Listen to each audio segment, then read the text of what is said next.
Terima kasih buat semuanya yang sudah mengunjungi dan bantu support channel Dongeng Donghua ini.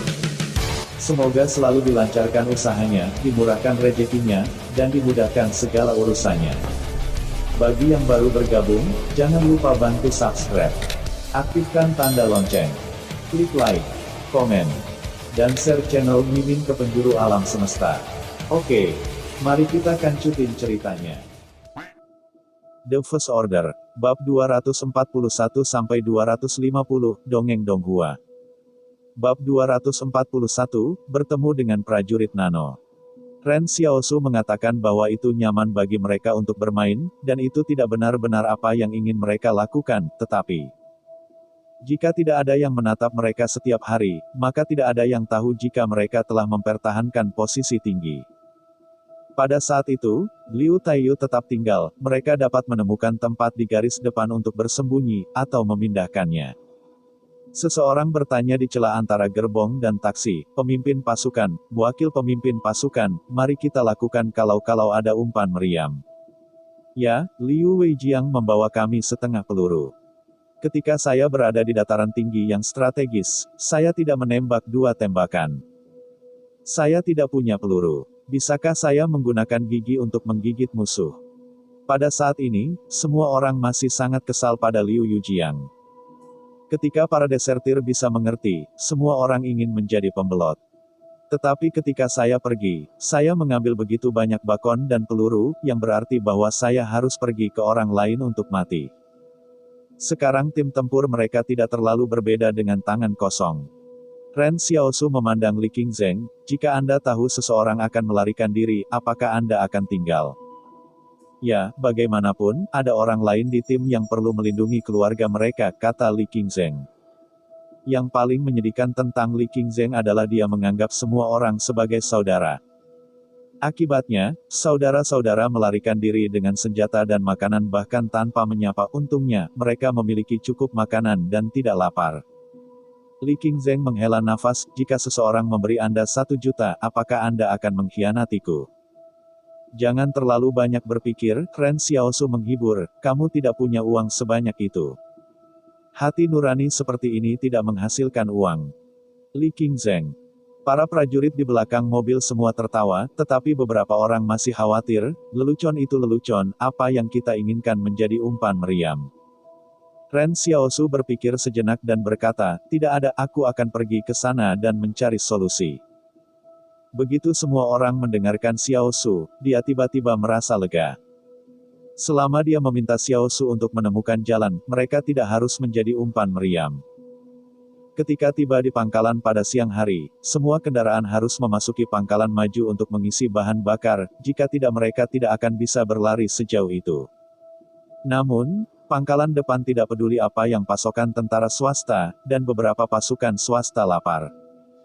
Semua orang berpikir bahwa mereka harus pergi ke medan perang dan mereka pasti akan memiliki cukup makanan, setelah semua, kaisar tidak akan mengirim seorang prajurit yang lapar.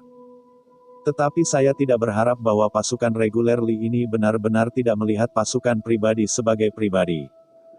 Namun, tentara dari pasukan swasta tidak tahu bahwa, pada kenyataannya, tentara normal di unit pribadi mereka masih ada, tetapi mereka ditahan ketika mereka tiba di Liu Taiyu. Saat makan, tentara Ren Xiaosu di sisi pesawat bersembunyi di truk dan diam-diam makan makanan kering, yang mereka bawa dari pos. Meskipun Liu Yujiang mengambil banyak bakon, tetapi ketika ia pertama kali melayani Xiaosu dan Li Qingzheng, mereka membeli banyak mie beras dan mengukusnya menjadi roti kukus. Para prajurit yang mengikuti Ren Xiaosu bersembunyi di dalam mobil dan menyaksikan para prajurit dari pasukan swasta lainnya kelaparan dan kelaparan. Tiba-tiba ada perasaan konfrontasi dengan pemimpin. Setelah menambahkan minyak, Ren Xiaosu tiba-tiba berkata, wakil ketua regu, Anda mengajari saya mengemudi. Li Qingzheng tertegun, oke. Pada saat ini, Liu Taiyu pergi ke pangkalan untuk makan. Para petugas dan staf sangat baik. Ketika mereka tiba di pangkalan, secara alami ada orang yang ingin menghibur, sehingga mereka tidak akan kembali ke jalan untuk sementara waktu. Adapun nama wakil pemimpin pasukan, bahkan Li Qingzheng tidak merasa ada yang salah dengan dirinya. Li Qingzheng mengajar Xiao Su untuk mengemudi di ruang terbuka. Mobil manual ini, Anda hanya perlu ingat untuk menginjak kopling ketika Anda mengganti persneling. Tidak sulit untuk mengemudi dengan kecepatan berapa. Sekitar 1 jam kemudian, Ren Xiaosu sudah di jalan, dan selama dia tidak perlu mengganti persneling, dia masih terbuka dengan sangat lancar. Pada saat ini, Xiao Xiao tiba-tiba sakit gigi. Ketika dia belajar sepeda, dia selalu tidak bisa belajar. Pada saat itu, dia selalu memberikan pot ke istana di dalam hatinya. Dia berpikir bahwa itu mungkin adalah biaya untuk mengaktifkan kembali keterampilan orang lain yang mencegahnya belajar keterampilan. Bagaimanapun, akan selalu ada bayaran, Ren Xiaosu bisa mengerti. Jadi saya tidak tahu cara bersepeda, bukan karena dia bodoh, tetapi istana tidak membiarkannya belajar. Tapi sekarang sepertinya, belajar sepeda sama sekali bukan masalah istana, itu masalah sendiri. Ini membuat Ren Xiaosu sedikit tidak dapat diterima. Pada sore hari, Liu Taiyu mengendap sedikit alkohol di pangkalan depan sebelum ia berangkat lagi. Ren Xiaosu mengatakan bahwa kepala tentara swasta sedang minum selama perang. Kekuatan tempur macam apa yang dapat dimiliki pasukan Li? Setelah memulai lagi, Xiao Su bersikeras bahwa ia mengemudi untuk mengemudi, dan namanya untuk memperjuangkan besi, ia harus menguasai keterampilan ini dengan antusias. Di pagi hari, semua orang di dalam mobil truk tertawa dan tertawa. Di sore hari, mereka semua takut berbicara, semua orang memegang pegangan di sebelah mobil. Ren Xiao Su mengendarai mobil dengan cepat dan berlari ke depan tim. Dia duduk di taksi dan memegang setir. Ini adalah pertama kalinya dia mengemudi dalam hidupnya. Rasanya luar biasa. Li Qing berkata di depannya dengan pucat, pemimpin pasukan, sekarang tanahnya licin di musim dingin, kamu mengemudi sangat cepat, satu rem turun, kita tidak bisa membalikkan mobil. Ren Xiaosu merenung sejenak, bukankah itu akan dilakukan tanpa menginjak rem? Li Qingzheng. Setelah Li Qingzheng berpikir 5 menit, dia berkata dengan serius, pemimpin pasukan, biarkan saya buka, saya takut bosan dengan Anda. Di bawah kepedulian yang kuat dari kawan-kawan seluruh mobil, Ren Xiaosu akhirnya dilarikan ke kursi kopilot, tetapi dia masih sangat senang, setelah semua. Mengemudi di atas tanah yang terbuang ini dapat dianggap sebagai penguasaan keterampilan yang menyelamatkan jiwa. Ren Xiaosu berkata kepada istana dalam benaknya, tingkat teknologi mengemudi apa yang saya miliki. Saya sangat baik, haruskah itu maju atau menengah? Istana berkata, tuan rumah ujian tidak memiliki keterampilan mengemudi. Ren Xiaosu tidak senang, di mana Anda di sini? Saya bisa mengemudi di jalan. Mengapa tidak ada keterampilan mengemudi? Bisakah Anda menilai ini dengan sedikit dasar ilmiah? Anda bisa menilai saya seorang junior. Namun, pada saat ini, Li Qingzheng tiba-tiba berkata, pemimpin pasukan, ada situasi di depan. Ketika Ren Xiaosu memandang ke depannya, ia melihat bahwa ada petugas berseragam tentara reguler Li di depan jalan, dan masih ada banyak prajurit. Jangan naik mobil, kata Ren Xiaosu, biarkan Liu Taiyu pergi untuk bernegosiasi dengan mereka, kita hanya tentara biasa. Kendaraan off-road Liu Taiyu datang dari belakang, dan mantan perwira itu menghadapi Liu Taiyu yang masih mempertahankan sikap tinggi. Truk Anda didaftarkan, sehingga semua orang di dalam mobil turun. Kali ini Liu Taiyu berteriak, kami diperintahkan untuk bergegas ke jalur Fengshan, truk pengangkut semuanya untuk Anda, bagaimana kita pergi? Bagaimana saya melakukannya? Kata petugas itu dengan mencibir. Selama pidato itu, posisi pembuluh darah di wajahnya berubah menjadi benang perak, seolah-olah ada cahaya yang menerangi dari bagian dalam pembuluh darah, semua memberi saya turun dari bas. Bab 242. Identitas rangkap 3 adalah Xiao Su. Ketika semua orang melihat jalan keperakan di sisi lain, Liu Taiyu, komandan batalion kedua, berhenti. Dia melihat ke bawah dan menolak untuk membantahnya karena dia tahu bahwa ini adalah pasukan paling elit di dalam Li. Ini adalah prajurit nano bawaan. Medan perang utama Li dibagi menjadi 2 bagian, satu adalah Fengshan di garis pertama menghadap Qing. Dan yang lainnya adalah garis pertama Pingshan yang menghadap Yang. Kedua medan perang itu berjarak ratusan kilometer terpisah. Mereka semua pergi ke Pingshan, karena yang sekarang adalah musuh utama Li, dan Qing hanyalah perampokan. Namun, Liu Taiyu tidak mengharapkan pihak lain muncul di sini. Apakah itu karena saya ingin membuat King lengah, jadi saya bahkan menyembunyikan berita di dalamnya. Hati Liu Taiyu dingin, dan garis Fengshan tempat dia berada harus menjadi yang pertama keluar dari perang. Tetapi bagaimana Nano Warriors tidak memiliki kendaraan? Harus diketahui bahwa peralatan yang disediakan oleh Nano Warriors ini selalu yang terbaik. Mereka bahkan tidak harus mengambil truk pengangkut, tetapi seragam. Liu Taiyu berbisik, "Pak, bagaimana dengan mobil Anda?" Selama percakapan, dia mendongak dan melirik topi militer di lengan yang lain, yang membaca kata-kata Kam Mesin Dewa, dan logo laba-laba nano putih. Ini adalah Kam Lisi Senji yang legendaris. Petugas Kam Senji berjongkok di Liu Taiyu, "Mobil kami diparkir di depan, semua prajurit Anda turun dan berganti ke mobil kami, dan seragam militer pasukan pribadi Anda juga dilepas. Pada hari yang dingin, kami melepas pakaian kami dan mati karena kedinginan." Liu Taiyu cemas. Akibatnya, petugas Kam Senji tiba-tiba menginjak kakinya dan melihat bahwa pihak lain terjatuh meninju perut Liu Taiyu. Dia benar-benar meletakkan Liu Taiyu dalam bentuk udang dan berbaring di tanah. Liu Taiyu yang sakit bahkan berteriak tidak bisa berteriak. Petugas dari Kam Senji dengan tenang berkata, "Sungguh omong kosong." Ren Xiaosu, mobil mereka adalah yang paling dekat dengan petugas Kam Senji, sehingga dia dapat mendengar percakapan Liu Taiyu dengan pihak lain. Ketika pihak lain mengatakan bahwa mereka akan melepas seragam militer tentara swasta, Ren Xiaosu menyadari bahwa prajurit Nano mungkin takut. "Saya ingin berpura-pura menjadi pasukan pribadi untuk melanjutkan." Nanoteknologi Li selalu diperhatikan oleh banyak pihak, dan sekarang itu akan dianggap sebagai ancaman besar oleh King Shi dan Yang Shi setelah benar-benar terlibat dalam medan perang. Li sendiri tahu bahwa ada mata-mata di pasukan, jadi Kam Senji ingin memainkan kejutan King, tempat dewa harus menyembunyikan keberadaannya. Para prajurit Senjiying pergi ke truk. Ketika mereka pertama kali memberitahu Ren Xiaosu, mereka berteriak, "Turun bas, lepas seragam militer." Ketika saya membicarakannya, orang yang berbicara tiba-tiba berhenti, karena dia menemukan bahwa Ren Xiaosu sama sekali tidak mengenakan seragam militer.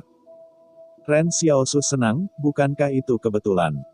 Kami belum mengirim seragam militer." Pria di Kam Senji bertanya-tanya, "Bagaimana dengan seragam militer Anda?" Penjelasan Ren Xiaosu adalah, "Saya tidak mengirimi kami seragam militer, tidak hanya seragam militer, bahkan senjata api." Para petugas Kam Senji telah tertegun untuk waktu yang lama.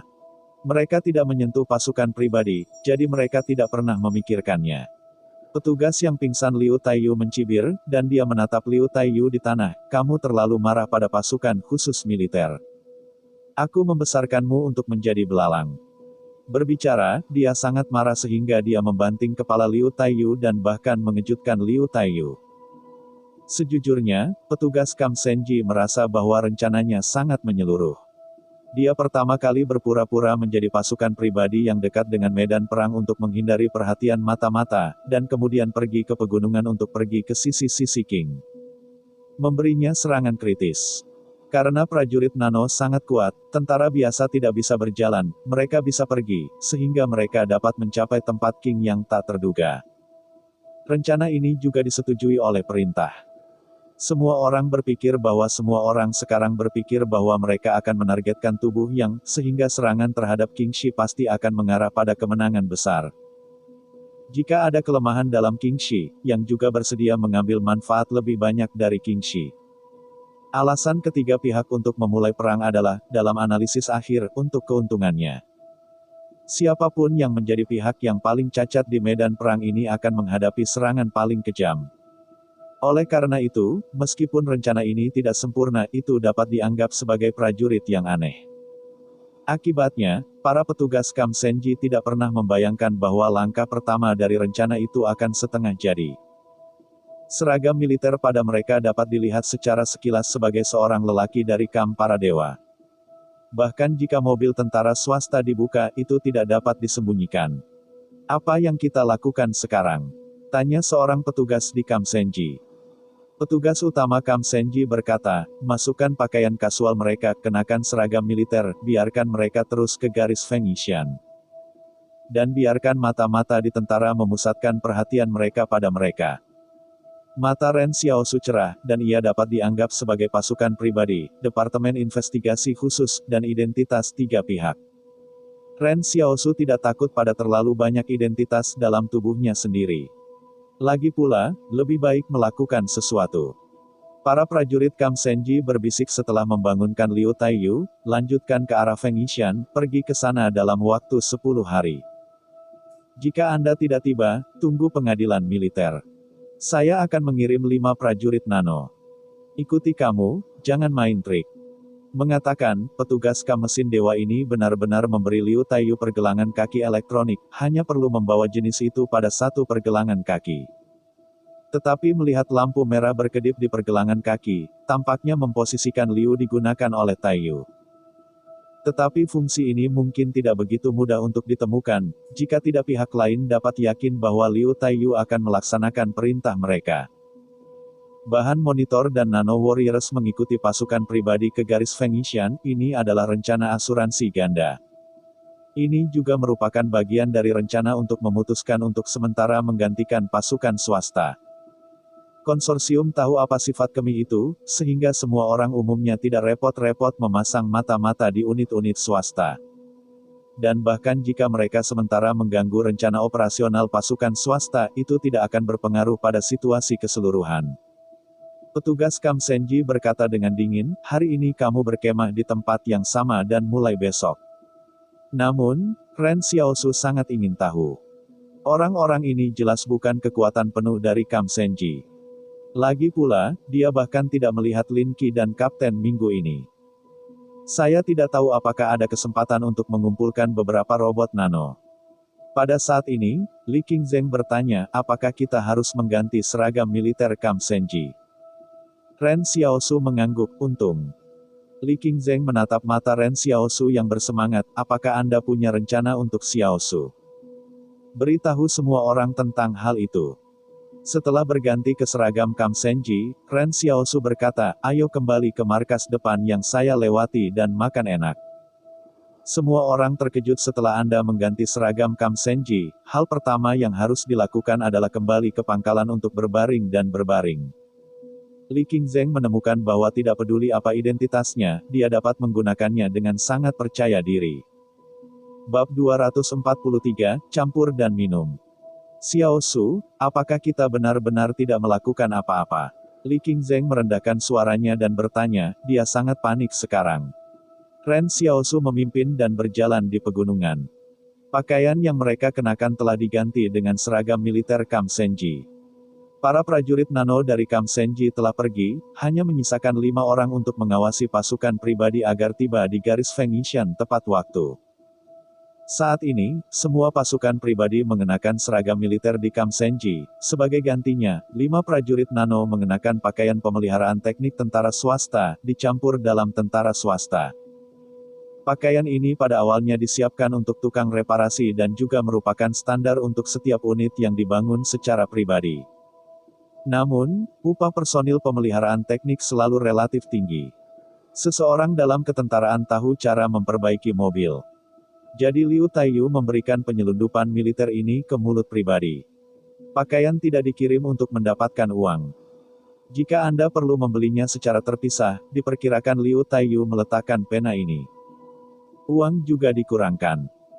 Saat ini, tentara dari pasukan swasta memiliki banyak kebencian terhadap Liu Taiyu. Setelah semua, mereka tidak cukup untuk makan, keluhan ini diakumulasi dari waktu ke waktu. Pada saat pos, sekarung beras dengan setengah kantong pasir bukanlah yang diperintahkan oleh Liu Taiyu kepada orang-orang berikut. Ren Xiaosu mengambil Li Qingzheng ketika mereka berjalan menuju pangkalan dan berkata, apa yang kamu takutkan? Para prajurit Kam Senji juga berada di kamp. Bagaimana jika mereka mengetahui bahwa mereka meninggalkan tim secara pribadi? Li Qingzheng ragu-ragu. Takut, Ren Xiaosu sama sekali tidak takut, 5 orang ingin melihat hampir 1000 orang. Masalah ini hanya dapat dilakukan dalam mimpi. Mereka sekarang bahkan tidak bisa dimengerti. Ini adalah kesempatan baik bagi kita untuk bertindak secara pribadi. Pada saat mereka mengetahui situasi pasukan swasta, itu tidak baik untuk bertindak secara pribadi. Li Qingzheng menemukan bahwa keberanian Ren Xiaosu sangat besar, tetapi ia harus mengatakan bahwa analisis Ren Xiao dibenarkan. Ren Xiaosu melanjutkan, dan menurutmu, kita hanya pergi untuk makan. Tidak ada makanan militer di kemahmu. Kita tidak dapat menemukan makanan militer sendiri. Ini adalah kekhawatiran bagi kepala. Baiklah, tambah Li Qingzheng, bagaimana jika Anda ingin memajukan basis kami untuk melihat identitas kami? Tidak ada, jangan berteriak sebentar, beritahu aku, kata Ren Xiaosu dengan tenang. Semua rekan tim di sebelah saya diam-diam menatap Ren Xiaosu, dan mengatakan bahwa mereka tidak pernah melihat masalah apapun yang Ren takut dengan Xiaosu. Posisi pasukan swasta berkemah hanya beberapa kilometer jauhnya dari pangkalan depan, mereka baru saja menemukan Kam Senji sebelum mereka meninggalkan pangkalan. Bukan karena jarak, Ren Xiaosu tidak akan membawa semua orang untuk bercampur dan minum.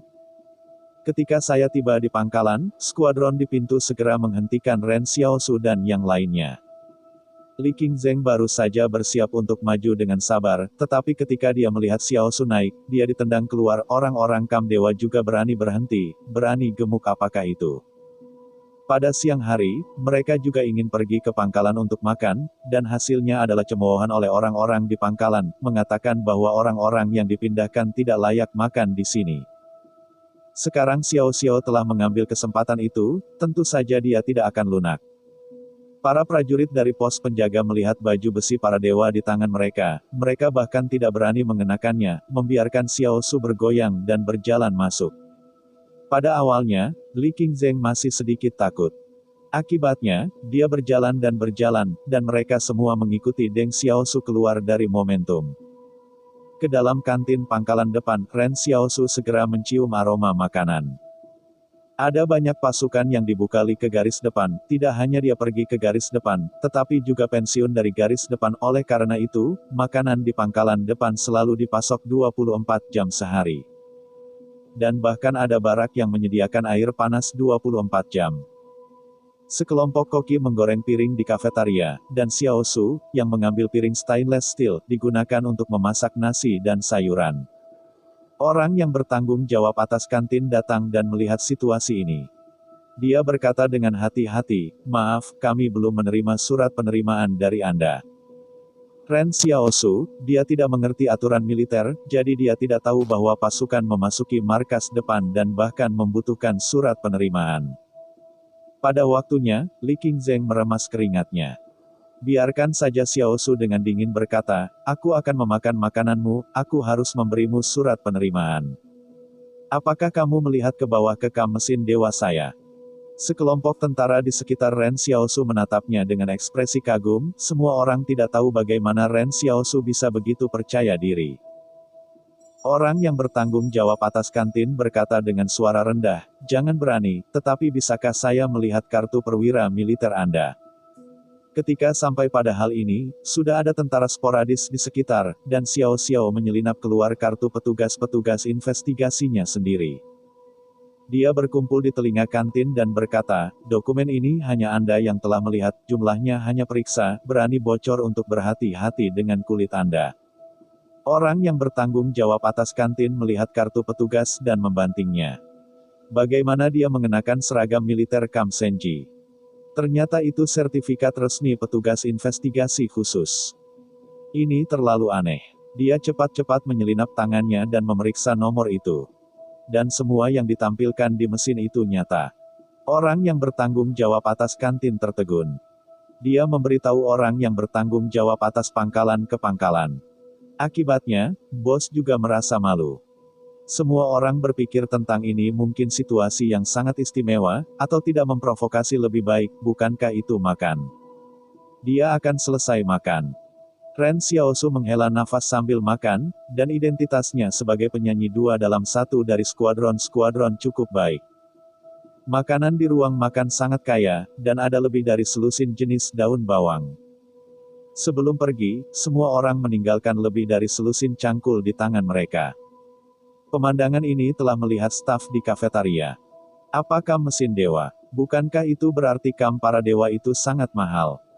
Orang yang bertanggung jawab atas kantin menghibur dirinya sendiri berikutnya, bukankah hanya 30 orang, bahkan jika Anda tidak bisa memakannya, Anda tidak dapat mengambil banyak.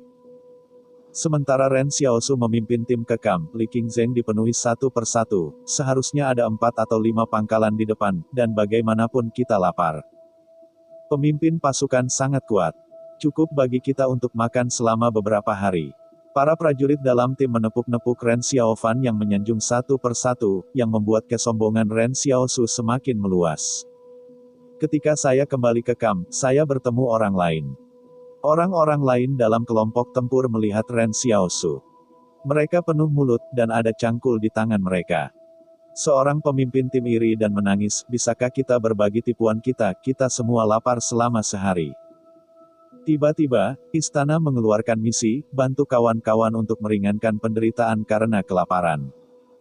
Ren Xiaosu tertegun. Dia memandang pemimpin tim dan Yan Yue Color di depannya, aku akan memberitahumu tempat yang bagus untuk memastikan kamu bisa makan. Bab 244, terima kasih atas panen yang baik.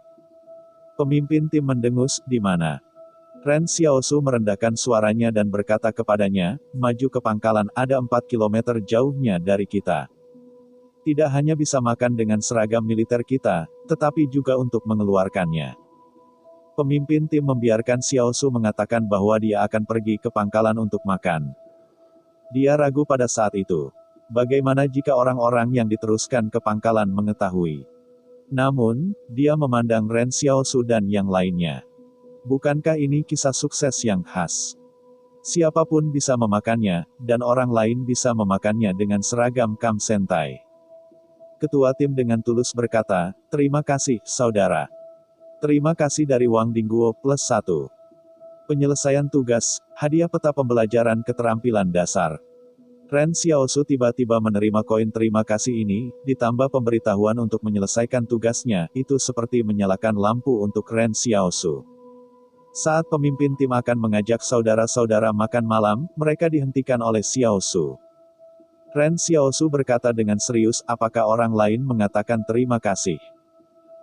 Pemimpin tim adalah pandangan pertama, kemudian dengan cepat menyapa saudara-saudara dan mengucapkan terima kasih. Para prajurit dari pasukan pribadi ini benar-benar lapar.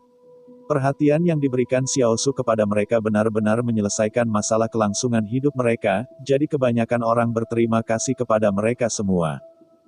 Hormat kami. Benar-benar tidak mungkin benar lagi. Ren Xiaosu Guang mendapat 18 koin terima kasih. Anda harus tahu bahwa dia sudah memiliki lebih dari 400 koin terima kasih. Jika dia dapat membiarkan orang lain di kamp berterima kasih padanya, mungkin senjata baru ini akan dibuka. Ren Xiaosu kembali menatap Li Qingzheng, kamu kembali ke tenda untuk tidur, aku akan melakukan sesuatu. Li Qingzheng bertanya-tanya, Anda ingin melakukan pemimpin pasukan. Ren Xiaosu berkata dalam kata-katanya, kami kenyang, tetapi ada banyak saudara di Iron Camp 2 yang lapar. Kami tidak bisa begitu egois, kami harus memberitahu mereka kabar ini.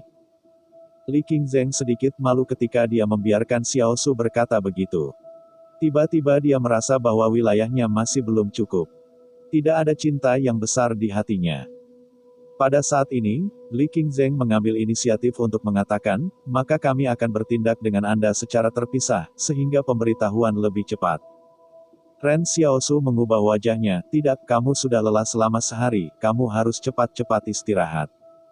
Pergi, jangan bosan denganmu. Para prajurit dalam tim sangat tersentuh sampai-sampai mereka menangis. Setiap orang tidak pernah tahu bahwa Ren Xiaosu begitu peduli pada semua orang. Li Qingzheng berpikir bahwa dia akan entah bagaimana bisa dicampur dengan wakil pemimpin pasukan, atau bahwa pemimpin pasukan memiliki tingkat kesadaran yang tinggi. Setelah Ren Xiaosu menyuruh Li Qingzheng tidur, ia mulai memberitahu berbagai tim tempur dengan sebuah tenda. Semua tenda itu adalah tenda besar yang dikirim oleh militer. Sebuah tenda dapat tidur dalam kelompok tempur. Ren Xiaosu tidak pernah repot-repot memberitahu bahwa semua orang pada awalnya sangat bingung, tetapi ketika Xiao Xiaoliang masih berani dalam pelukannya, semua orang percaya. Tim tempur yang diberitahu merasa bahwa Ren Xiaosu benar-benar orang yang baik.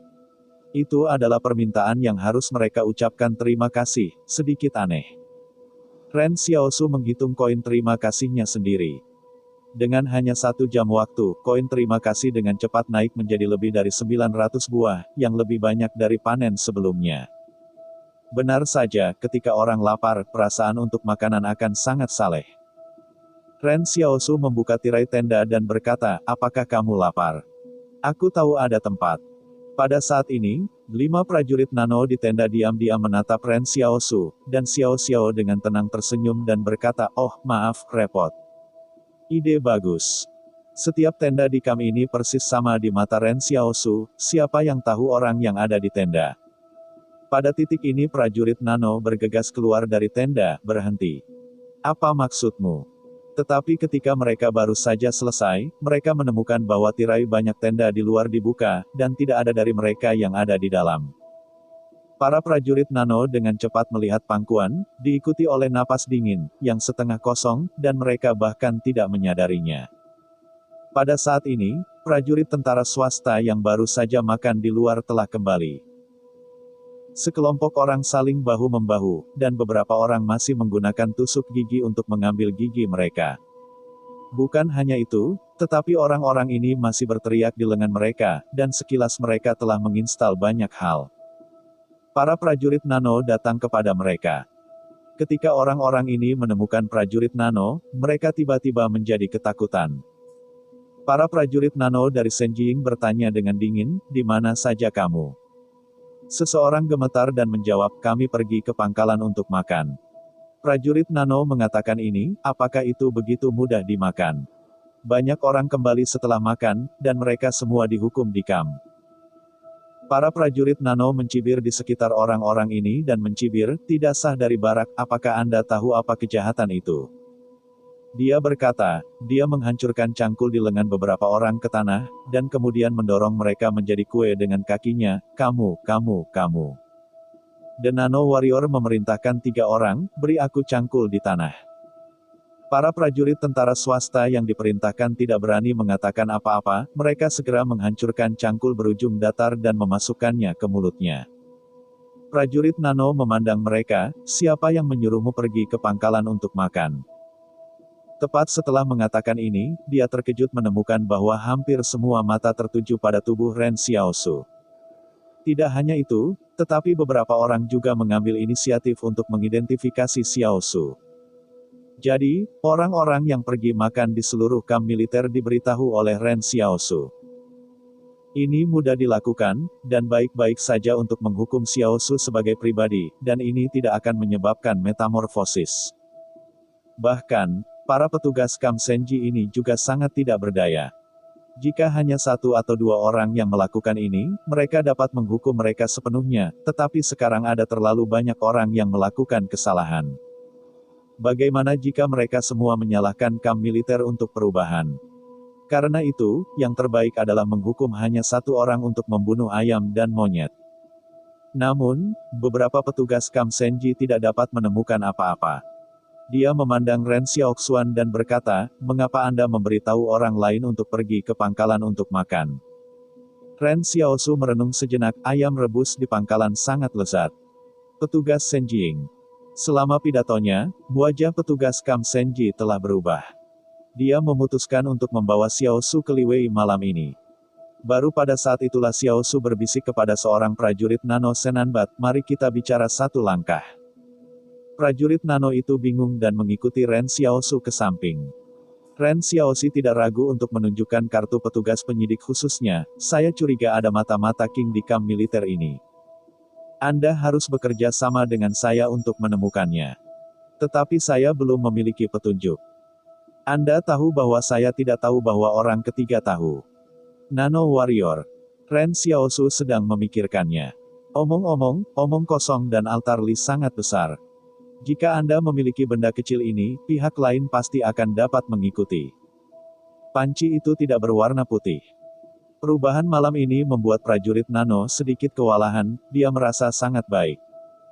Kapten Departemen Investigasi Khusus untuk menyelidiki mata-mata King, menyuruh semua orang pergi ke pangkalan untuk makan. Tidak ada hubungan logis antara spesial ini. Departemen Investigasi Khusus adalah organisasi militer yang harus cemburu pada kamp mesin dewa. Lagi pula, Kam mesin dewa tidak memiliki keberanian untuk mengatakan bahwa itu benar-benar mata-mata. Spionase adalah salah satu kejahatan paling serius di masa perang. Bab 245. Tinggalkan mobil dan berjalanlah ke pegunungan. Ren Xiaosu dan Yan Yuexing bertanya, apa pangkatmu? Siapa namanya? Prajurit Nano berkata, Letnan, Dong Mingsuai. Ren Xiaosu menepuk pundak Nano Warrior dan berkata, ya, aku seorang kapten, kamu baik-baik saja. Kembalilah tidur. Prajurit Nano itu mengangguk dengan kaku, diam-diam dia ingat nomor sertifikat perwira militer Ren Xiaosu. Dia berencana memeriksanya kembali di tenda untuk melihat apakah kargo itu adalah penyelidik khusus. Pada saat ini, petugas utama di markas depan melihat kekacauan di kantin, dan orang yang bertanggung jawab atas kantin mencoba untuk menguji. Tuan, Kam mesin dewa ini agak salah, jumlah makanannya agak besar. Tidak hanya nafsu makannya sedikit besar, itu juga kebiasaan untuk mengambil sesuatu sebelum pergi, yang membuat orang merasa sedikit terluka. Ketika Ren Xiaosu datang untuk makan, semua orang masih berpikir bahwa ada 30 orang. Berapa banyak hal yang bisa mereka makan? Biarkan mereka memakannya. Tetapi kemudian ada titik balik yang aneh, mengapa Anda memiliki burung bulbul dan teman? Tiba-tiba, seorang tentara berlari ke kafetaria dari luar. Petugas utama pangkalan maju bertanya, apakah pelaksanaannya jelas? Tentara itu ragu-ragu dan berkata, saya melaporkan kejadian itu ke Kam Senji dan Divisi Investigasi Khusus. Jawaban dari kedua belah pihak adalah, kami tidak punya hak untuk bertanya. Tidak ada hak untuk mengajukan pertanyaan. Bahkan, itu adalah standar. Jika orang-orang yang datang untuk makan ini benar-benar menyamar, saya takut orang-orang di atas sudah marah oleh Guntur. Apa yang tidak diketahui oleh perwira utama markas depan adalah bahwa pada saat berita itu diterima oleh Kam Senji, dipastikan bahwa orang-orang ini hanyalah pasukan pribadi. Tetapi agar tidak membiarkan rencana terungkap, mereka hanya bisa menjepit hidung mereka. Dan omong kosong ini digunakan untuk. Faktanya, para petugas Kam Senji tidak peduli tentang berapa banyak makanan yang dimakan oleh tentara swasta ini. Lagi pula, mereka tidak memakan pasukan militer mereka. Yang mereka pedulikan adalah bahwa Departemen Investigasi Khusus bahkan memeriksa apakah ada mata-mata di dalamnya. Dalam hal ini, omong kosong digunakan untuk itu. Ren Xiaosu kembali ke tenda. Semua orang heran mengapa Xiaosu tidak dihukum, tetapi semua orang tidak berani bertanya. Faktanya, Ren Xiaosu dengan baik hati menyampaikan berita itu kepada mereka, dan sebagai hasilnya, mereka menjual Ren Xiaoxiao secara langsung, dan membuat semua orang merasa sedikit malu. Chen yang tak terkalahkan duduk di tenda dan bertanya kepada Xiaosu, Tuan, apakah Anda menyalahkan mereka? Anda jelas membiarkan mereka memiliki cukup, tetapi pada akhirnya tidak ada yang mau berdiri dan berbicara untuk Anda. Pada saat itu, Chen Invincible berniat membunuhnya dengan Ren Xiaosu. Akibatnya, Ren Xiaosu menyelesaikan masalah dengan dokumen-dokumen Departemen Penyelidikan Khusus. Ren Xiaosu memikirkannya dan berkata, ini aneh, tetapi juga diharapkan. Tetapi saya tidak merasakan kemarahan guru, Chen Invincible berbisik, saya sangat marah, dan saya masih sangat marah. Saya akan marah ketika saya memikirkannya nanti. Ada hal-hal itu sebelumnya. Orang-orang jahat itu. Ren Xiaosu tersenyum dan berkata, tidak ada, mereka tidak bisa menyakiti kita. Ya, Chen mengangguk polos, Tuan, kamu tidur, aku akan tinggal di tengah malam. Oke, kata Ren Xiaosu, dan dia pergi tidur. Dia tidak bersalah ketika dia tak terkalahkan. Di tenda ini, dia hanya bisa mempercayai Chen yang tak terkalahkan dan 8 siswa lainnya. Bahkan Li dia tidak percaya pada kebenaran.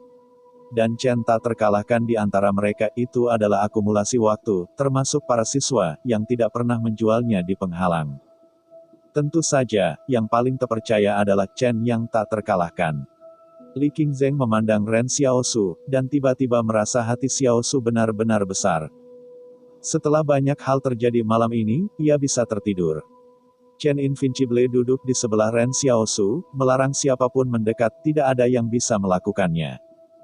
Setelah fajar, petugas Kam Senji terus mengambil seluruh pasukan swasta seolah-olah tidak ada yang terjadi semalam.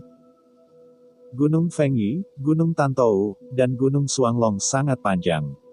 Jika Anda benar-benar bertarung, jalan gunung ada satu-satunya tempat di mana invasi Qing ke pedalaman Li, jadi Li menggunakan sejumlah besar pasukan pribadi untuk mengisinya.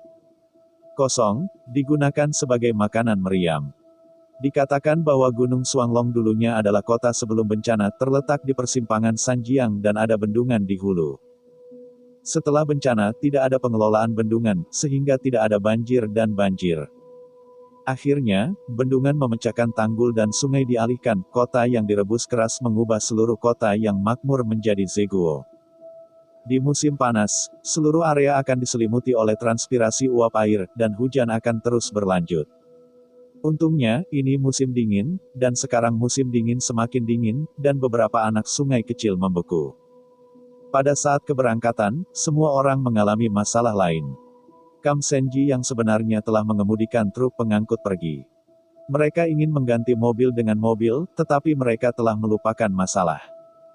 Para prajurit tentara swasta belum menerima pelatihan mengemudi. Orang-orang yang bisa mengemudi beberapa. Jadi di masa lalu, sebuah truk mengangkut 30 orang. Setiap orang dapat berkendara di jalan. Mereka yang memiliki mobil ekstra di mobil hampir tidak dapat hidup. Tapi sekarang saya telah mengganti kendaraan off-road, pengemudi tidak cukup. Petugas Senjing sedikit malu di depan kendaraan off-road besar mengapa ada masalah dalam rencana mereka sendiri. Namun, petugas Kam Senji ini juga adalah orang yang menentukan. Dia dengan tegas mengatakan, tinggalkan mobil dan berjalan, pergi ke pegunungan, jangan berjalan di jalan, menyebabkan kita dengan sengaja menutupi ilusi keberadaan. Keputusan ini dapat dipahami oleh Xiao Su, sehingga pergi ke gunung, ada rasa kerahasiaan. Jika mata-mata menemukan unit mengenakan seragam militer, itu sengaja tidak berjalan di jalan tetapi menyembunyikan keberadaan di pegunungan. Saya khawatir ini akan terjadi. Keberadaan tentara lebih menarik. Masalahnya adalah dia baru belajar mengemudi, dan mobilnya hilang di jalan. Selain itu, untuk kualitas fisik prajurit-prajurit ini di pasukan swasta, diperkirakan sejumlah kecil orang di pegunungan tidak akan mencapai lokasi target. Pada saat ini, Chen Invincible tiba-tiba bertanya, jika kita pergi ke gunung, mata-mata tidak akan mengetahui apa yang kita lakukan. Ren Xiaosu hampir bertepuk tangan, ajukan pertanyaan Anda. Anda harus tahu bahwa mata-mata tidak akan diam dan berlari ke gunung-gunung. Mereka harus bercampur dengan kekuatan besar untuk mengambil jalan. Jadi ada kemungkinan bahwa mata-mata tidak akan tahu bahwa beberapa orang di gunung bergerak dengan cara yang tersembunyi. Karena terlalu tersembunyi. Petugas Kam Senji tertegun lama, menurut apa yang saya katakan. Bahkan jika Xiao Su adalah Departemen Penyelidikan Khusus, itu tidak dapat mempengaruhi rencana pertempuran Kam Senji mereka. Anda dapat memeriksa mata-mata, tetapi bagaimana perang bisa dikalahkan oleh Kam mesin dewa mereka? Meskipun Kam Senji tidak ingin menyinggung divisi investigasi khusus, jika ada masalah dengan rencananya, apakah itu Departemen Investigasi Khusus Anda atau Kam mesin dewa? Tentu saja, Ren Xiaosu tidak peduli dengan Departemen Investigasi Khusus. Bab 246, Kam Qing. Gunung Daping dan jalur Gunung Xianlin telah menempatkan pasukan Qing yang tak terhitung jumlahnya. Ada ruang terbuka sesekali di lembah, dan Anda dapat melihat bahwa ada tenda hitam penuh, dan tempat ini harus menjadi lalu lintas di dalam seluruh pegunungan. Jalan. Jalan di gunung itu bukan jalan tanah, tapi jalan semen yang dibangun Qing lebih awal. Hanya dengan melihat ranjang, bisa dilihat bahwa Qing sudah beroperasi sejak lama. Ini satu-satunya cara untuk pergi ke Lisi di selatan. Jika kamu ingin bermain Li, kamu pasti tidak bisa berkeliling di sini. Kontradiksi antara tiga konsorsium di barat daya bukanlah 1 atau 2 hari, dan persiapan Qing sangat mencukupi, termasuk pangkalan maju dan benteng gunung. Pada saat ini, 2 kendaraan off-road datang dari sisi timur laut gunung. Qing Yu dan Luo Wei sedang duduk di mobil dan melihat pemandangan di luar jendela. Qing Xiao tersenyum dan berkata, ada tempat yang bagus untuk tinggal di sini. Jika hilang di sini, jalan itu dapat diperbaiki untuk orang lain, dan pihak lain dapat berkendara langsung ke sana tanpa ada hambatan. Meyakinkan, tidak bisa kalah, Zhou, sekretaris yang duduk di kopilot, berkata dengan dingin, King, membiarkan kamu datang untuk menjadi penasihat militer juga berusaha membuatmu berdosa. Aku harap kamu dapat mempertimbangkan keputusan Biro Klan King. Jangan tergoda. Petik 2. King Yu dengan tenang tersenyum, aku akan berbuat dosa. Kejahatan apa yang harus aku rayakan? Mengemudi prajurit seperti menabrak, hanya mengemudi, tidak berani bereaksi, dan sekretaris Zhou mengerutkan kening, tidak tahu harus berpikir apa. Kendaraan off-road menempuh jarak beberapa puluh kilometer di pegunungan, dan akhirnya tiba di sebuah kamp besar. Setelah pos pemeriksaan, sekretaris Zhou menunjukkan kepercayaannya dan pihak lain membiarkan mereka lewat. King Yu melihat tata letak barak di sekitarnya, beberapa kelemahan. Ayo, pergi, kata Zhou, memandang King Yu, kamu tahu kepala tempur di sini, dan itu adalah saudaramu, bernama King Yun. Oh, King mengangguk, cacing hidung. Ketika aku muda, aku menangis. Orang yang menemukan mayat yang hilang di penghalang 113 juga merupakan perayaan. Setelah turun dari bus, King Yu pergi ke kampus komando. Sejak saya menjadi penasihat militer, bagaimana jika Anda tidak mendengarkan saya? Pernahkah Anda memikirkan masalah ini? Jika dia mau pergi sendirian, apakah kamu tidak harus kembali bersamanya? Kunci alis sekretaris Zhou lebih dalam, King, kamu tidak ingin mempermainkannya. Dia adalah kepala perwira tentara. Tentu saja, dia bertanggung jawab atas kesalahan, tetapi kamu adalah penasihat militer. Jika perang gagal, kamu berani mengatakannya sendiri. Apakah tidak ada tanggung jawab? Ini untuk karir King saya. Saya harap Anda bisa serius dan tidak sengaja absen dari pekerjaan. Petik 2. Ini sebenarnya adalah hal yang paling mengkhawatirkan bagi anggota Presidium King. Ini membuat King Yun sendirian menghadapi dua konsorsium lainnya. Mereka tidak nyaman. Lagi pula, pengalaman operasional King Yun masih jauh dari menjadi kaya, dan kebijaksanaan perang akan datang. Tidak ada yang lebih baik dari King. Banyak orang berpikir bahwa konsorsium itu sangat besar dan sangat banyak orang, itu akan menjadi hal yang baik untuk memilih seorang prajurit yang kuat. Sepanjang sejarah, hanya ada beberapa orang terkenal di dunia. Kadang-kadang ada orang yang berbakat. Namun, mereka bahkan lebih khawatir bahwa King Si frustrasi oleh fakta bahwa dia telah frustasi untuk sementara waktu. Jika partai pergi ke garis depan tetapi tidak bekerja keras, itu juga mempengaruhi situasi secara keseluruhan. Bukannya presidium itu terlalu bodoh, itu perlu untuk menekan talenta. Tapi mereka sudah lama terbiasa dengan talenta yang membungkuk di depan mesin besar konsorsium. Ada bayangan arogan yang ingin menyalip konsorsium. Tapi apa akhirnya? Bukan setelah busur menjadi alat untuk konsorsium. Presidium King tidak berharap bahwa perayaan itu akan sangat sulit. King Xiao tersenyum dan berjalan di dalam tenda. Pada saat ini, para petugas di tenda markas bolak-balik, baik memegang intelijen militer terbaru atau membawa perintah militer yang dikeluarkan oleh King. Pada saat ini, semua orang melihat bahwa King Yu masuk, dan semua orang di tenda tiba-tiba terdiam, seolah-olah dinasti King masuk, bahkan udara di markas besar itu mengembun sejenak. King Yu menyapa semua orang, jangan gugup, mengapa kamu harus melakukannya, dan Luo dan aku akan datang untuk melihat semua orang. Pada saat ini, King Yun, yang berada di sebelah meja pasir perintah, melihat dinasti King dan wajah suram. King Yun memandang sekretaris Zhou, apa yang kamu lakukan dengannya? Sekretaris Zhou dengan tenang berkata, pamanmu memintanya untuk membantumu. Bantu aku. King Yun mencibir, kamu tidak perlu tahanan untuk membantuku. Luo Xiao tersenyum, King Yun, ingat hari-hari ketika kamu bermain lumpur di belakang pantat kami ketika kamu masih muda. Ketika kamu berkelahi, kamu tidak tahu di mana harus memainkan popok.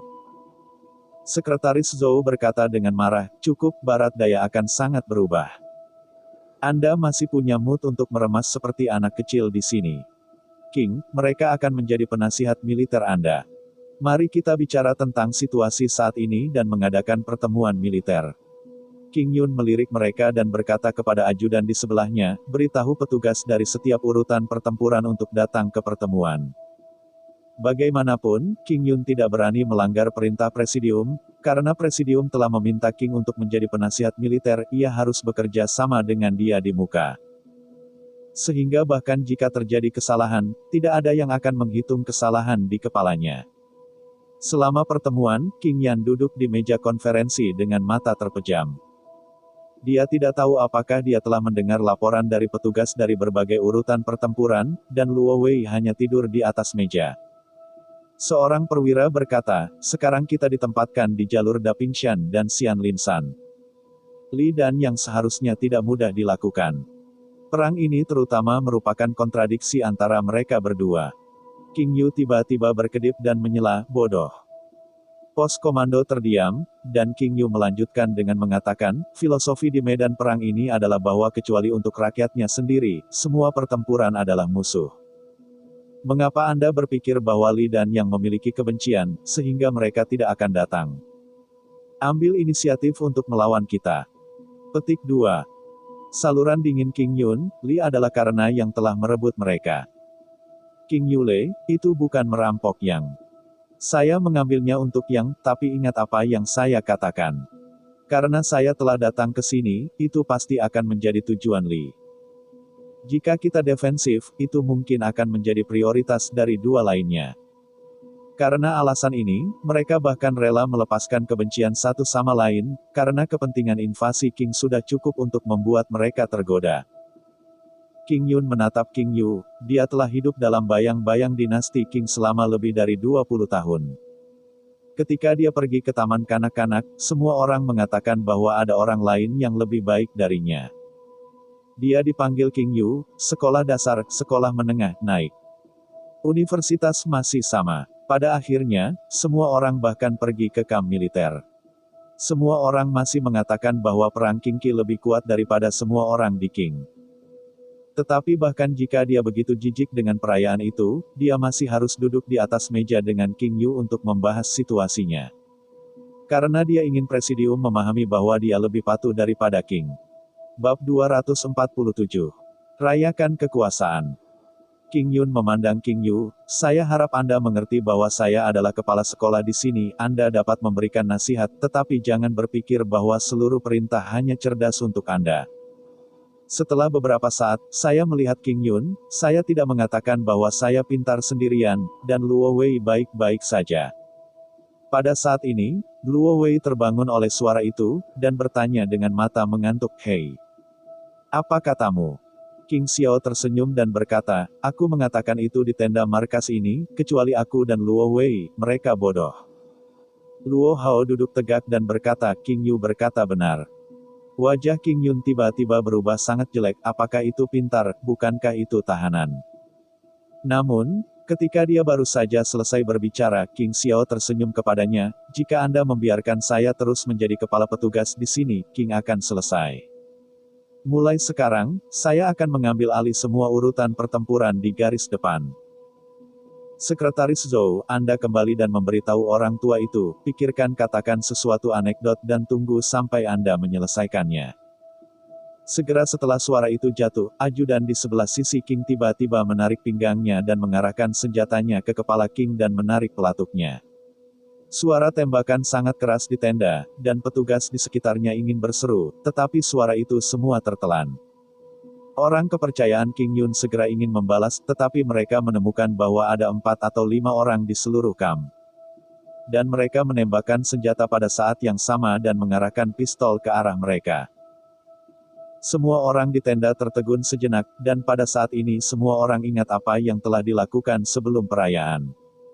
Ini adalah orang paling gila di Kingshi. King Yun berhati-hati untuk mendapatkan setiap kartu di meja untuk mendapatkan apresiasi dari biro. Tapi yang tidak dia duga adalah bahwa King Li bahkan memberinya meja. King Shi Jinghu, sekarang harimau untuk kembali ke gunung. Sekretaris Zhou takut, King Wei. Anda berani membunuh komandan dari urutan pertempuran, Anda berani menempatkan orang-orang di sekitar Anda. King Xiao Xiao berkata sambil tersenyum, kami mungkin memiliki orang-orangku di sekitarmu. Sekretaris Zhou ketakutan dan berlari keluar dari komando dan melompat ke mobil. Dia bahkan tidak berani membawa pengemudi.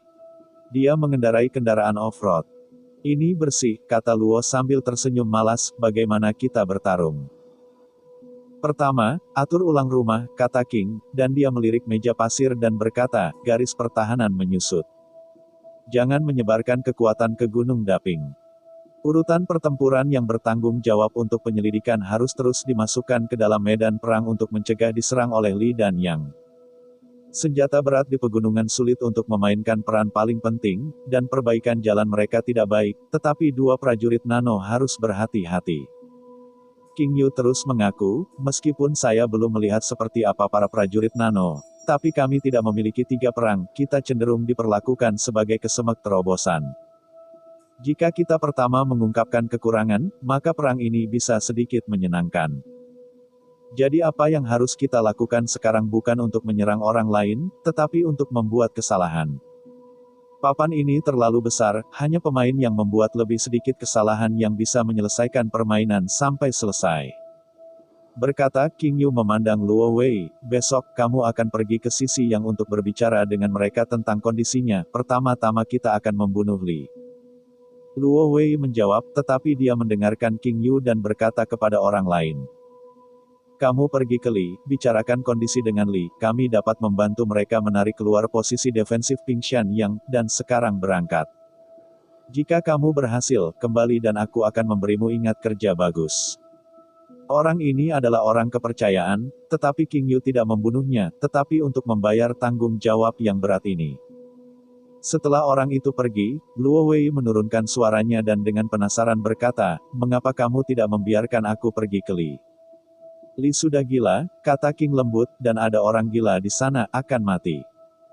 Luo Wei mengerti pada saat ini bahwa tidak jelas bahwa pada awal dinasti Qing, dia tidak bisa bersatu dengan pekerjaan Li. Dia mengirim pengakuan ke pengakuan Li dan mengirimnya ke kematian. King Yu berkata, dan dia takut-takut berada di tulang pada saat ini. Urutan pertempuran yang dia ambil harus menjadi orang yang paling dipercaya. Mereka yang semua harus berterima kasih, membiarkan mereka pergi ke wilayah Li dan dilahirkan. Ayo pergi. Mata Luo Yan bersinar, miao. King Yu tiba-tiba menghela nafas, aku baru saja mengatakan sesuatu yang salah. Luo menghela nafas sedikit, ada apa? Yang mana? King Yu memandang Luo Wei, sebenarnya orang pintar di tenda ini, hanya aku, kamu tidak masuk hitungan. Luo Wei. Pada saat ini, King Yu memandang petugas lainnya, pergi dan mulai menyusutkan garis pertahanan. Saya akan melihat meja pasir baru besok pagi. Seseorang tiba-tiba ragu dan berkata, ada elit yang telah dikirim ke situs Li. Rencana King adalah mengandalkan intelijen untuk mencegat batalion Suci Li. Pasukan ini telah bertindak sendiri, dan belum urutan pertempuran lainnya terkait satu sama lain, jadi King Yun percaya bahwa ini adalah kesempatan untuk membunuh bahaya sejak awal. Petik 2.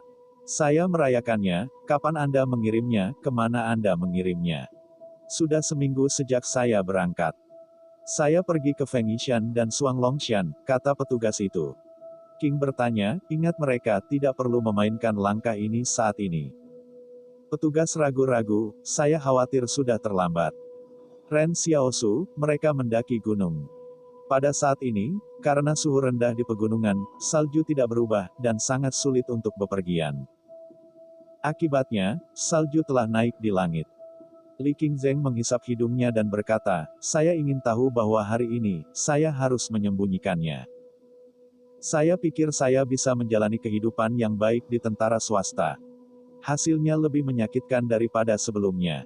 Saya benar-benar kehilangan waktu di pos. Ah, hari-hari itu seperti para dewa.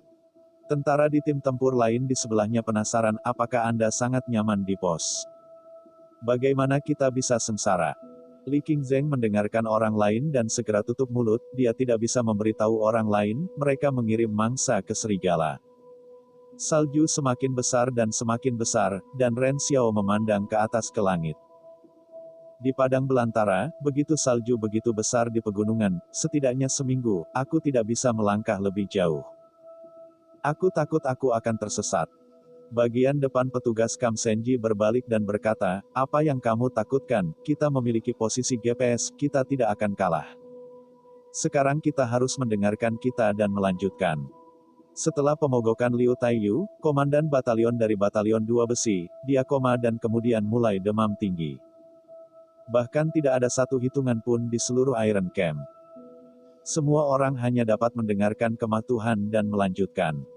Identitas Ren Xiaosu sangat istimewa, tetapi orang-orang di Camp Senji berbicara dengannya. Jika mereka ketinggalan pesawat militer, mereka tidak bisa memakannya. Pada saat ini, identitas Departemen Penyelidikan Khusus tidak dapat melanggar perintah militer. Pada saat itu, Xiao Su ingin mengatakan bahwa dia sudah memeriksa penyelundupan atas nama auditor. Sekarang tampaknya masalah mengambil alih Camp Senji tidak besar. Bab 248. Departemen Investigasi Khusus Anti-Spyware. Salju semakin besar dan besar, Ren Xiao Su memandang cuaca dan berkata dengan emosi. Dikatakan bahwa bencana itu lebih dingin pada akhir bencana, kata Li Qing ketika dia berjalan di salju dan berkata. Ada orang tua yang mengatakan bahwa mereka harus menyimpan makanan di musim dingin terlebih dahulu di musim dingin. Jika makanan tidak cukup, mereka akan menyelamatkan pohon itu. Akar orang tidak bisa keluar di musim dingin. Salju di pegunungan perlahan melewati kaki, lalu pergelangan kaki, dan akhirnya menutupi lutut.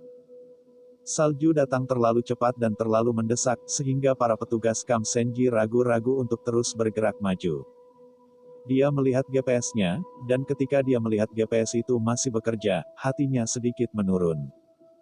Hanya di gunung inilah hanya ada jalan tanah yang sempit.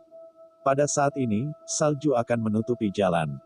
Seseorang tanpa sengaja menginjak batu dan menggosok kakinya. Untungnya, saljunya lembut dan tidak begitu memalukan. Ren Xiaosu berjalan ke depan tim dengan angin dan salju. Dia berteriak pada petugas Camp Senji, kamu tidak bisa pergi lagi. Salju terlalu dalam untuk semua orang tidak bisa berjalan. Namun para petugas Camp Senji, tidak peduli apa, robot nano di tubuh mereka terus-menerus memberikan bantuan kekuatan, sehingga mereka tidak terlalu sulit untuk berjalan. Dan berjalan begitu lambat, energi dari robot nano didukung sepenuhnya, belum lagi peralatan pengisian nirkabel di punggung mereka.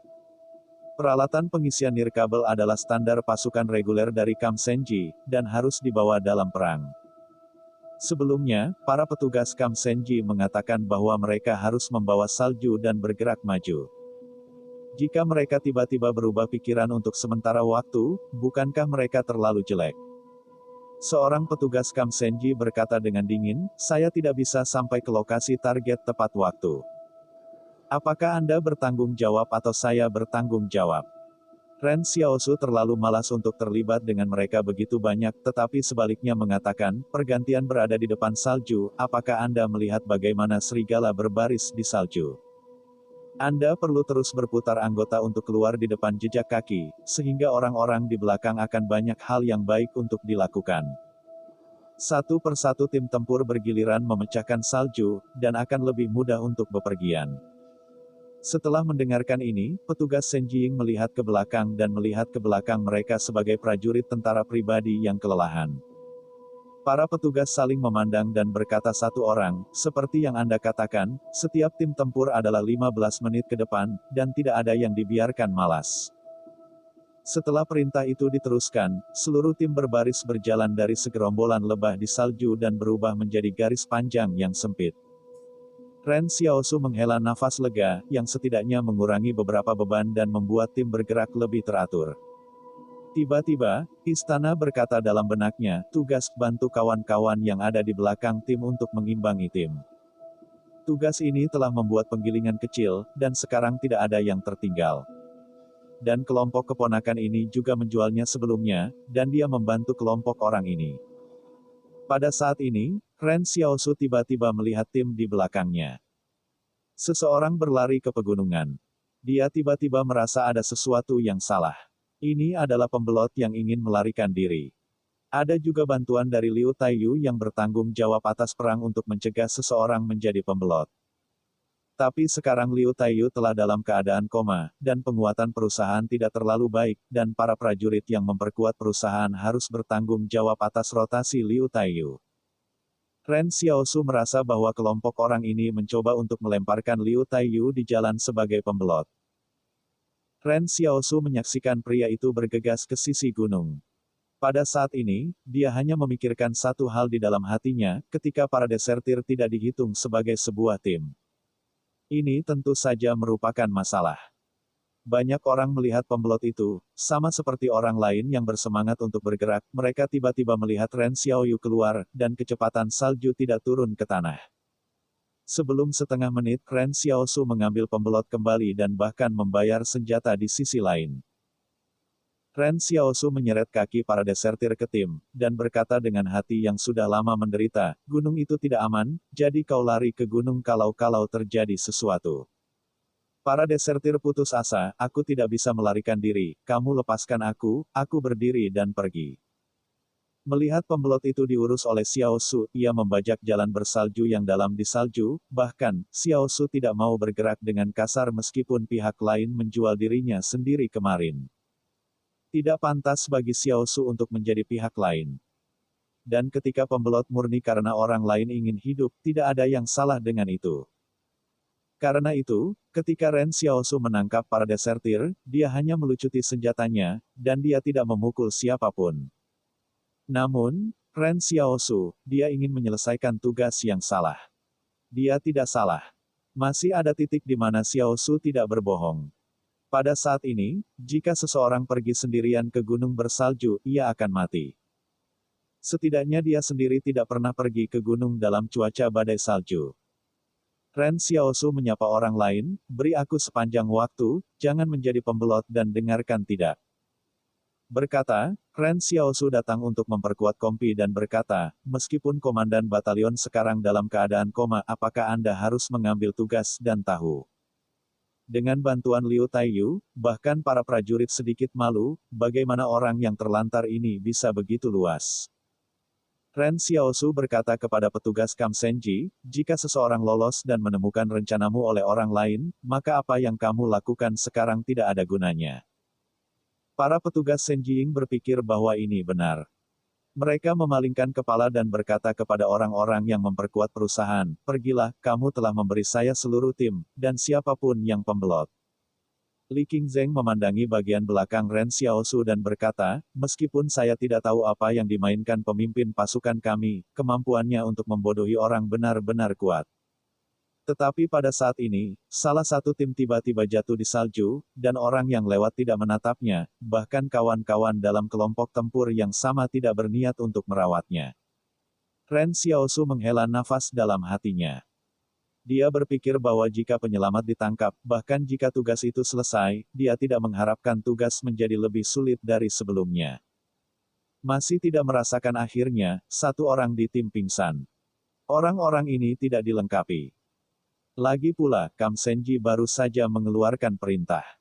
Pada saat ini, sangat mungkin untuk mengambil gambar tanpa sengaja menunda. Ren Xiaosu berjalan dan langsung mengejutkan orang di bahunya. Dia berkata kepada Chen Invincible, ini adalah orang yang membantu. Kamu membawa yang lain dan berjalan maju. Ren Xiaosu telah menunggu berita bahwa istana telah memberitahu penyelesaian misi. Akibatnya, istana belum berbicara. Namun, Chen Invincible cukup senang, dia bisa menjadi pahlawan ketika melakukan hal-hal baik dengan guru, dia merasa cukup membuat ketagihan. Setelah beberapa saat tubuh Chen Wudi menghancurkan dua orang. Ren Xiaosu hanya dapat menjelaskan kepada orang lain, dan kekuatan alami temannya relatif besar. Meskipun kekuatan melawan kedua orang itu jarang terjadi, masih ada banyak orang yang bisa melakukannya di tambang batu bara di luar hambatan. Tapi tidak peduli berapa banyak, diperkirakan itu tidak akan berhasil. Para petugas Kam Senjiying melihat adegan ini mengejutkan, Departemen Investigasi Khusus sangat sulit untuk mencegah spionase. Tidak heran bahwa berbagai urutan pertempuran militer takut terhadap mereka. Bab 249, bagi Chen tak terkalahkan. Pada siang hari, semua orang mencari lereng yang landai untuk periode perbaikan yang singkat. Cangkul yang dibawa semua beku dan dingin dan keras, tetapi tidak mungkin, kondisi di hutan belantara. Menurut para prajurit tentara swasta, sangat bagus untuk memiliki cangkul. Ketika makan makanan kering, beberapa orang tiba-tiba mengeluh, cuacanya sudah hilang, dan masih akan bergerak. Itu terlalu manusiawi. Kalau begitu kamu bisa melakukan apa saja, seorang tentara menggigit cangkul yang direbus dengan keras jika bukan karena tipu daya tadi malam. Aku sangat lapar di jalan hari ini sehingga aku tidak bisa makan apapun dalam cuaca. Hei, tidakkah kamu mengatakan bahwa aku melihat akhir dari Liu Taiyu sekarang aku masih sangat lega, seseorang berkata pasukan militer yang kita potong pasti jatuh ke dalam saku anak Liu Taiyu. Saya pikir itu tidak membuat ketagihan. Bagaimana petugas Kam Senji tidak menendangnya sampai mati, kata seorang prajurit. Ada puluhan kilometer dari Gunung Tantou terdekat, dan ada Gunung Fengyi dan Suanglong di utara. Gunung itu sangat besar di bawah salju. Kapan itu akan menjadi kepala, kata seseorang dengan putus asa, dan teman pertama cucu mulai mengawasi kami, dan tidak ada tempat untuk lari ketika mereka ingin lari. Lari ke bawah, kata seseorang. Lari, cuaca ini pergi ke pegunungan sendirian. Dibutuhkan keberanian untuk mati dan mati. Hidup dengan kekuatan besar. Ketika para desertir mati, mereka akan mati. Aku akan memberimu tipuan, seseorang tertawa. Ketika kamu pergi di jalan lagi, kamu pura-pura pingsan. Selama kamu pingsan, orang bodoh yang bernama Chen Invincible akan datang untuk menikahimu. Banyak jalan. Hasilnya, tepat setelah mengatakan ini, dia merasa punggungnya dingin, dan tubuhnya sudah sangat dingin, akibatnya dia kedinginan dan ingin bertarung. Tapi dia melihat ke belakang dan tidak melihat apapun. Aneh, bagaimana situasinya? Ren Xiaosu diam-diam memberi Chen Invincible dan para siswa potongan daging. Tiba-tiba dia menemukan ekspresi Chen yang tak terkalahkan frustrasi, apa yang tak terkalahkan.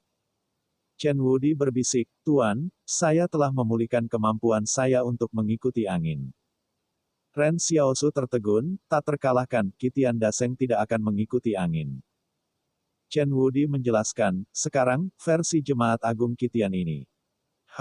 Ren Xiaosu mengangguk, katakan saja versimu sendiri. Kamu bisa mengatakan yang sebenarnya. Sampai sekarang, Xiaosu tidak tahu versi Chen Invincible yang mana. Sungguh menakjubkan bisa menambal diri sendiri. Tuan, Chen Wudi frustrasi, saya tidak ingin membantu mereka. Ada apa? Ren Xiaosu dengan penasaran berkata, apa yang sudah kamu dengar? Mereka mengatakan akan pura-pura pingsan setelah menunggu jalan lagi, sehingga orang bodoh bernama Chen Invincible akan menjemput mereka, kata Chen. Ini mengatakan bahwa mata Xiaosu sedikit menyipit, siapa bilang? Chen Wudi tidak mengatakan siapa dia, berbicara tentang guru, Anda akan membunuh. Apa yang membunuh seseorang, Ren Xiaosu mencibir. Tuan, kata Chen tak terkalahkan, aku hanya tidak mengerti, bagaimana mungkin beberapa orang di dunia ini begitu jahat. Orang jahat memiliki orang jahat mereka sendiri, Ren Xiaosu memandangi prajurit-prajurit swasta di sekitarnya. Untuk pertama kalinya dalam beberapa hari, dia ingin membunuh. Ketika dia memasuki kembali jalan pada sore hari, Xiaosu berjalan dalam tim dan tidak berbicara. Tiba-tiba, 5 orang jatuh ke tanah pada saat yang sama. Xiaosu perlahan berjalan ke orang-orang ini. Dia tampaknya secara tidak sengaja menginjak punggung tangan seseorang. Pria itu gemetar kesakitan, tetapi selalu berpura-pura koma tanpa berkedip. Ren Xiaosu tersenyum dan berkata kepada Li Qingzheng, beri aku tali, sebelum kita memiliki ransel berbaris. Oke, Li Qingzheng tidak tahu apa yang ingin dilakukan Ren Xiaosu dengan tali itu, tetapi dia memutuskan untuk membawanya ke Ren Xiaosi. Saya melihat Ren Xiaosu mengikat betis dari 5 orang di tali satu persatu, dan kemudian menyeret mereka di salju dan menyeret mereka ke depan. Seseorang di tanah melihat bahwa situasinya tidak begitu jelas sehingga dia ingin bergegas. Akibatnya, dia baru saja bangun, tetapi dia melihat kaki Xiaosu di dadanya. Orang ini batuk darah di tempat. Ren Xiaosu berdiri di salju, semua orang melihat ke belakang, dan salju di udara melayang di sekitarnya, membunuhnya. Dia dengan tenang berkata, aku mengizinkanmu bangun. Setelah itu, seseorang di tanah bangkit dan berkata, ini akan diseret sampai mati di salju, mari bertarung dengannya. Namun, mereka baru saja bangun, tetapi mereka dibawa kembali ke salju oleh Xiaosu. Orang-orang ini hanya merasa bahwa kaki di dada mereka sekeras baja, dan para penonton bahkan tidak melihat seberapa besar gerakan Xiao Xiao. Cepat, saya hanya merasa salju terlalu besar, sehingga mata semua orang agak berbunga-bunga. Ren Xiaosu berbalik dan menyeringai pada orang lain, kamu sudah dewasa, dengan caramu sendiri, pergilah sendiri, apakah kamu mengerti? Chen Invincible menatap Ren Xiaosu di salju, Tuan. Sosok muda di hutan belantara itu berhadapan dengan angin dan salju, dan dia tersenyum kepadanya, Tuan membantumu. Namun, Ren Xiaosu menarik tali di salju dan menyeret 5 orang di belakangnya. Li Qingzheng muncul, saya akan membantu Anda menyeret bersama. 8 siswa Jiangwu juga datang, pemimpin regu, kami akan membantu Anda menyeret. Pada saat ini, tidak ada seorang pun di tim yang berani memohon 5 orang itu. Orang-orang yang tahu-tahu bahwa saya takut bahwa kelima orang itu ingin mengambil keuntungan dengan sengaja dari barang-barang Chen yang tak terkalahkan dan murah. Kadang-kadang, ada beberapa orang yang sama mencoloknya dengan menonjol di antara jutaan orang. Xiao Su sebelumnya tidak mengungkapkan apa-apa, jadi semua orang mengira dia adalah anak laki-laki biasa. Tetapi pada saat ini, jenis antusiasme pada tulang anak itu membuat semua orang takut. Mereka tahu bahwa Ren Xiao Su akan menyeret kelima orang itu ke salju. Para petugas di garis depan tim melihat pemandangan ini dan sedikit bingung, saya mengatakan bahwa ada banyak orang di Departemen Penyelidikan Khusus. Saya tidak percaya sebelumnya. Sekarang saya percaya. Petugas lain dari Kam Senji berbisik, setelah menunggu perkelahian dengan orang lain, saya harus memberitahu teman-teman saya bahwa Anda tidak boleh memprovokasi divisi detektif. Metode divisi investigasi khusus sangat kejam. Faktanya, mantan mulut Xiao Su tidak mengenali hubungan pendampingan ini. Lagi pula, dia tidak mengajar Chen yang tak terkalahkan, dan proses pemagangan sangat tidak bisa dijelaskan. Namun, Ren Xiao Su masih suka Chen tak terkalahkan untuk memanggil tuannya. Chen Invincible seperti kristal yang bersih, murni dan tanpa pengotor. Siapa yang tidak suka bergaul dengan orang-orang seperti itu? Karena itu, Ren Xiaosu telah lama mengakui hubungan bimbingan ini di dalam hatinya. Tapi hari ini, Ren Xiaosu tidak harus membuat kepala ini untuk Chen yang tak terkalahkan. Dia hanya ingin membantu Chen yang tak terkalahkan untuk memegang cahaya terakhir. Bab 250. Tugas pencarian tidak terkunci. Orang yang bertanggung jawab untuk memecahkan salju harus mengambil kaki belakang dari salju setiap langkah untuk mengambil langkah lain. Bahkan jika semua orang bergiliran memecahkan salju, cuaca hantu ini akan sangat sulit bahkan jika itu di darat. Namun, tidak ada yang berani pingsan pada hari ini, mereka takut bahwa mereka akan dibunuh di salju oleh Ren Xiao. Tangkap, kata petugas Kam Senji, saat salju berhenti, mari kita lanjutkan. Kali ini bukan waktu untuk melihat wajah, dan kemudian melanjutkan, tidak semua dari mereka akan mati di salju. Pada titik itu, misi tidak dapat terselesaikan, dan mereka bahkan tidak dapat berjalan ke Gunung Sangyong. Para petugas Kam Senji merasa bahwa mereka masih bisa bertahan, tetapi para prajurit dari pasukan swasta terlalu buruk. Mereka gemetar dan ingin duduk di salju dan beristirahat secara langsung. Mereka bisa menjadi penggemar kecil, beri saya tenda dan tidak ada tempat berlindung. Tenda hanya ingin beristirahat, apakah Anda ingin mati di salju? Petik 2. Sebenarnya, jika Anda tidak membangun tenda, Anda bisa beristirahat di salju, cukup menggali lubang salju dan kubur sendiri, ini tidak ironis, tetapi jika Anda tidak memiliki tenda di salju. Ini adalah cara terbaik. Banyak orang berpikir bahwa itu akan menjadi lebih dingin tumpukan di dalam lubang salju. Namun sebenarnya lubang salju dapat membantu tubuh agar tetap hangat karena dunia di luar lubang salju lebih dingin. Ren Xiaosu pernah mendengar Zhang Jinglin mengatakan bahwa beberapa ras manusia di utara akan membangun rumah-rumah pembuatnya agar tetap hangat di musim dingin. Pada saat ini, dalam menghadapi ancaman kematian, semua orang berjuang untuk membangun dan membangun tenda dengan kekuatan terakhir mereka. Namun, beberapa tim tempur sangat menderita, karena menghemat energi, mereka tidak tahu kapan mereka membuang tenda. Pada saat ini, lebih baik masuk ke tenda orang lain. Ren Xiaosu dan Li Qingzheng mengaku, saya akan mengikat tenda. Anda akan kembali ke kayu kering di tanah. Jika Anda tidak memiliki kayu kering, Anda akan kembali dan menghancurkan mengomel rantingnya. Panas, Kalau tidak semua orang akan berjongkok. Tidak bisa hidup. Ya, Li Qingzheng memerah dengan wajah merahnya, berikan aku, saudara-saudara ikut bersamaku, keluar dan mengambil kayu bakar. Cabang-cabang yang dihancurkan dari pohon akan mengeluarkan banyak asap dan kabut. Ini dapat dibandingkan dengan pemanasan, yang merupakan masalah sepele. Pada saat ini, istana berkata dalam benak Ren Xiaosu, penyelesaian tugas, hadiah peta pembelajaran keterampilan tingkat dasar. Sampai saat ini, penandaannya selesai, yang mungkin merupakan yang pertama kali paling sulit untuk melakukan tugas-tugas biasa. Sekarang ia memiliki 2 peta keterampilan pembelajaran, tetapi Ren Xiaosu tidak bermaksud menggunakannya, karena tidak ada target di dalamnya untuk membiarkan belajar ampuan luar biasa. Tetapi omongan kosong pasti ada banyak keterampilan di tubuh yang dapat digunakan Ren Xiao, bahkan jika Anda mencoba mendapatkan Anda bisa mendapatkan hal-hal yang baik.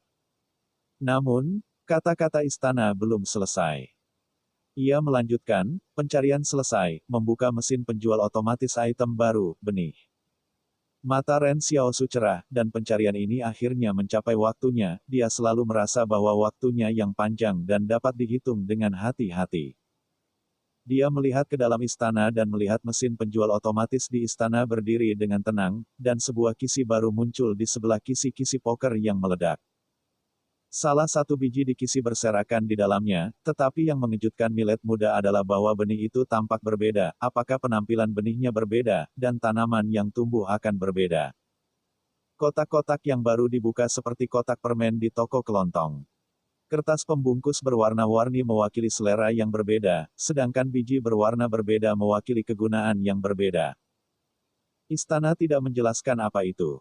Saya harus menanamnya untuk mengetahui. Ada hal-hal ajaib yang harus diproduksi di istana, tetapi sihir ini harus diuji sendiri. Misalnya, sebelum meledak poker itu juga penggunaan bom yang dikembangkan oleh Xiao Su sendiri. Jika dia tidak mengembangkannya, itu akan menjadi kartu bermain yang normal. Apa yang harus saya lakukan? Menguburnya di tanah. Kalau anak seperti ini bisa bertunas dan segera berbunga. Untuk ketidakseimbangan misi cabang yang diberikan oleh istana, Ren Xiaosu selalu menantikannya, bahkan mengabaikan harapan hukum alam. Ren Xiaosu berkata kepada Chen Invincible, Anda di sini untuk menjaga tenda. Ketika mereka kembali, mereka mengatakan bahwa saya melihat babi hutan kecil, siap untuk menangkapnya kembali untuk makan malam. Jika saya kembali terlambat, Anda akan dapat menyesuaikan diri. Oke, Chen mengangguk tak tenang. Ren Xiaosu berjalan sendirian di salju, dan berjalan merasa bahwa akan ada sedikit kelalaian untuk membiarkan Chen tak terkalahkan. Dia pergi lebih jauh ke utara, mencari tempat yang cocok untuk bereksperimen dengan betapa menakjubkannya anak seperti ini. Pergi ke utara sampai dia menemukan tempat dengan sedikit angin, dia akhirnya menggali salju dan kotoran di permukaan dan mengubur biji merah-merah di dalamnya. Berangsur-angsur berhenti. Jika Anda membuka salju ini, saya khawatir Xiao Su dapat melihat bahwa tongkat merah melebar di tanah seperti jaring laba-laba, menunggu mangsa. Pada saat ini, tanaman ini terhubung dengan kesadaran Ren Xiao Su seperti bus poker. Siapapun yang terkejut dengan Xiao Su menemukan bahwa tanaman ini sangat agresif. Dalam keadaan apa, Ren Xiao Su berpikir bahwa benda ini bisa dimakan, dan hasilnya ternyata tanaman penyerang. Tidak, ini bukan kelas serangan seperti kelas perlindungan. Jika ini adalah masa depan, Xiao Su, mereka benar-benar hidup di hutan yang dalam, selama Anda menanam lingkaran di sekitar benda ini, binatang buas apa yang tidak perlu takut. Ren Xiao Su melihat biji-bijian warna lain di istana, dan aku tidak tahu akan jadi biji apa lagi. Selalu ada sesuatu yang bisa dimakan. Ketika dia menginstalnya, dia mengirimkan kembali 5 koin terima kasih dan menukar 5 biji dalam satu napas, dan kemudian menguburnya di tanah yang jauhan. Chen Invincible duduk di tenda dan menunggu, Li Qingzheng bertanya, tak terpecahkan, mengapa tuanmu pergi? Chen Invincible berpikir dan berkata, tuanku telah pergi untuk menangkap babi hutan dan siap menangkapnya dan memberi kami makan malam. Li Qingzheng, jadi mengapa Anda belum kembali? Pikiran Chen Invincible, mungkin babi hutan tidak setuju. Ya, cerita pun bersambung. Nantikan episode The First Order selanjutnya tetap di channel Dongeng Donghua ini. Terima kasih buat Anda yang sudah mengikuti alur dari channel Dongeng Donghua, dan yang sudah bantu subscribe. Semoga selalu diberi kesehatan, dilancarkan usahanya, dan dimurahkan rezekinya. Bagi yang suka dengan alur cerita Donghua yang lainnya, silahkan cek di playlist, yang tentunya pasti tidak akan kalah seru ceritanya. Dan semuanya sudah Mimin rangkum di sana. Semoga bisa terhibur dan terima kasih.